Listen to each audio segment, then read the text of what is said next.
नमस्कार, श्री स्वामी समर्थ.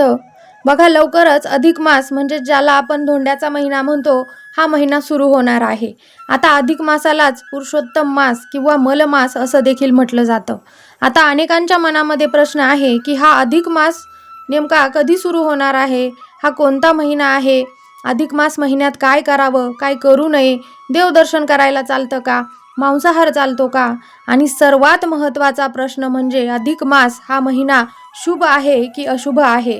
म्हणून आजच्या या व्हिडिओमध्ये आपण अधिक मासाबद्दल अत्यंत महत्त्वाची माहिती थोडक्यात पण सविस्तरपणे जाणून घेणार आहोत. त्यामुळे माहिती शेवटपर्यंत नक्की पहा, कारण या महिन्यात काही गोष्टी केल्याने आपल्याला पुण्य प्राप्त होतं, तर काही गोष्टी टाळणं अत्यंत आवश्यक मानलं जातं.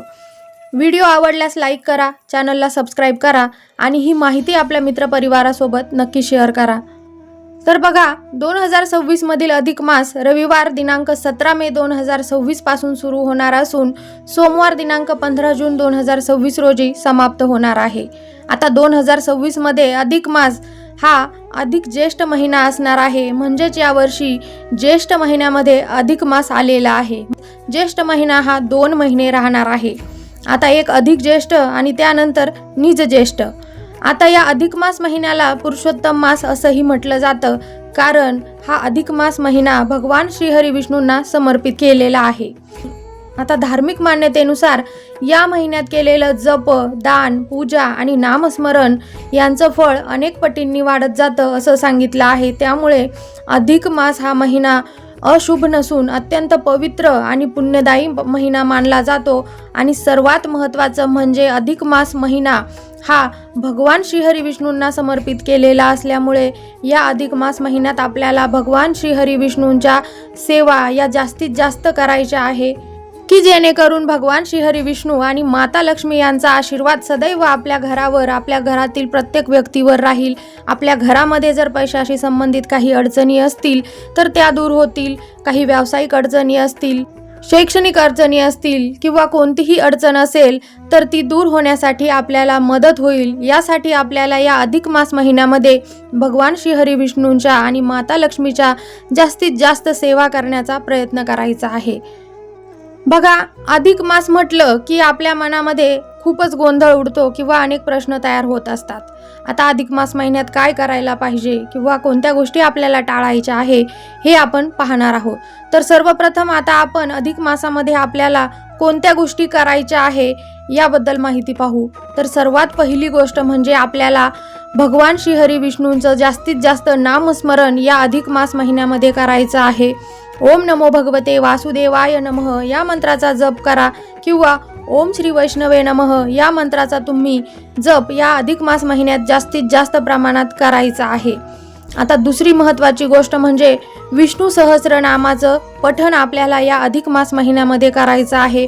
शक्य झालं तर तुम्हाला अधिक मास महिन्यामध्ये प्रत्येक दिवशी 12 वेळा श्री विष्णू सहस्रनामाचं पठण करायचं आहे. परंतु नाही शक्य झालं तर दररोज किमान 1 वेळा आपल्याला विष्णू सहस्रनाम स्तोत्राचं पठण करायचं आहे. त्याचबरोबर व्यंकटेश स्तोत्र, श्री सुक्तम, रामरक्षा आणि भगवद्गीतेचं देखील पठण आपल्याला या अधिक मास महिन्यामध्ये करायचं आहे.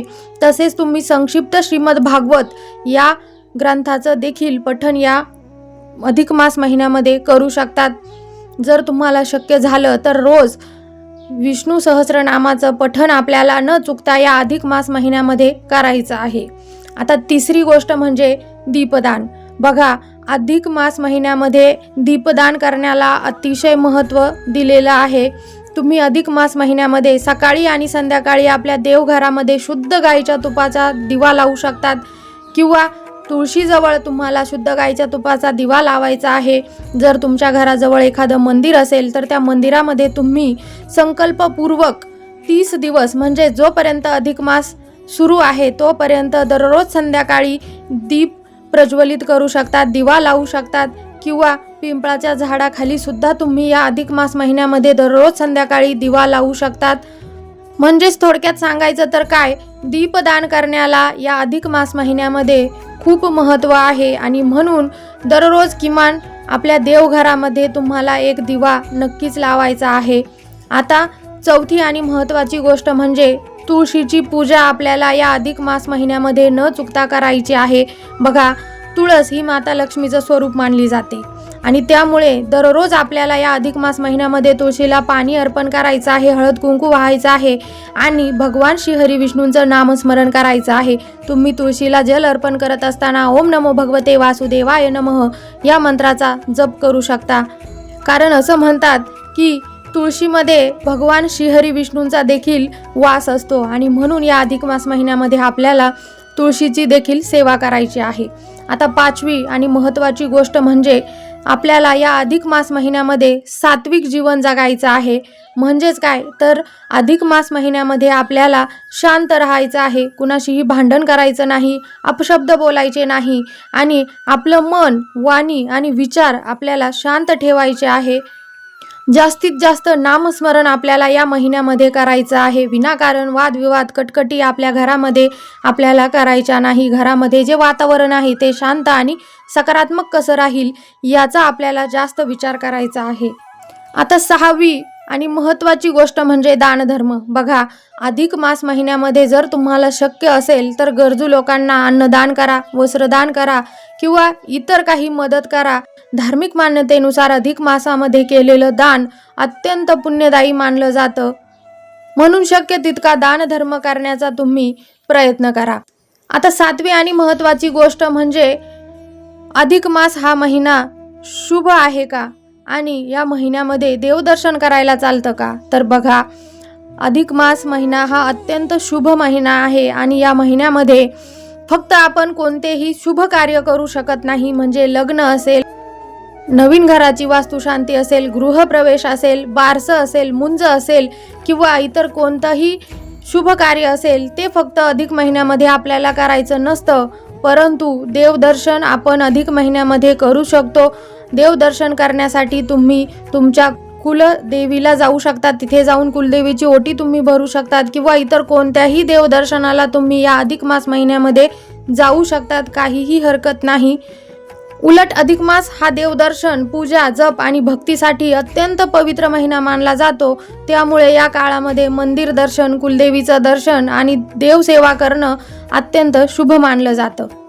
आता आपण पाहूया अधिक मास महिन्यामध्ये कोणत्या गोष्टी आपल्याला टाळायच्या आहे. तर बघा, धार्मिक मान्यतेनुसार अधिक मासामध्ये लग्न, मुंज, गृहप्रवेश, वास्तुशांती आणि नवीन शुभ कार्य करण्याचं टाळलं जातं. कारण हा महिना पूर्णपणे भक्ती आणि साधनेसाठी समर्पित मानला जातो. तसेच अनेक जण विचारतात की अधिक मासामध्ये मांसाहार चालतो का? तर बघा, धार्मिक मान्यतेनुसार अधिक मासामध्ये मांसाहार पूर्णपणे वर्ज्य मानला जातो. या संपूर्ण महिन्यात आपल्या घरामध्ये मांसाहार आणू नये, बनवू नये आणि खाऊ देखील नये. शक्य तितका सात्विक आहार आपल्याला या अधिक मास महिन्यामध्ये घ्यायचा आहे. अनेक ठिकाणी तर अधिक मास महिन्यामध्ये कांदा, लसूण सुद्धा वर्ज्य केला जातो. तसंच मद्यपान आणि तामसिक पदार्थ देखील या अधिक मास महिन्यामध्ये आपल्याला टाळायचे आहे. आता महाराष्ट्रामध्ये आणि अधिक मास महिन्यामध्ये लेक जावयाला वाण देण्याची देखील सुंदर परंपरा आहे.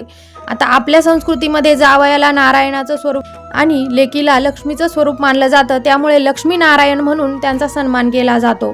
तसंच 33 अनारसे, 33 बत्तासे, 33 सुपाऱ्या किंवा 33 वस्तू दान करण्याची काही ठिकाणी प्रथा आहे. कारण 33 कोटी देवतांना समर्पित म्हणून या 33 वस्तू आपल्याला दान करायच्या असतात, अशी श्रद्धा आहे. बघा, अधिक मास महिन्यामध्ये लेकीनं आपल्या आईची ओटी भरण्याची देखील परंपरा आहे. विवाहित स्त्रियांनी जोडवे बदलण्याची सुद्धा परंपरा अधिक मास महिन्यामध्ये आहे. पण एक गोष्ट लक्षात ठेवा, अधिक मास हा वाईट किंवा अशुभ महिना नाही. उलट भगवान श्रीहरी विष्णूंची कृपा मिळवण्यासाठी हा अत्यंत पवित्र आणि पुण्यदायी काळ मानला जातो. त्यामुळे या महिन्यात शक्य तितकं नामस्मरण, जप आणि सेवा करण्याचा प्रयत्न करा. भगवान श्रीहरी विष्णू आणि माता लक्ष्मीची कृपा तुमच्यावर सदैव राहो, हीच प्रार्थना. आता व्हिडिओ आवडला असेल तर लाईक करा, शेअर करा आणि चॅनलला सबस्क्राईब करायला विसरू नका. पुन्हा भेटू नवीन माहितीसोबत. तोपर्यंत धन्यवाद. श्री स्वामी समर्थ.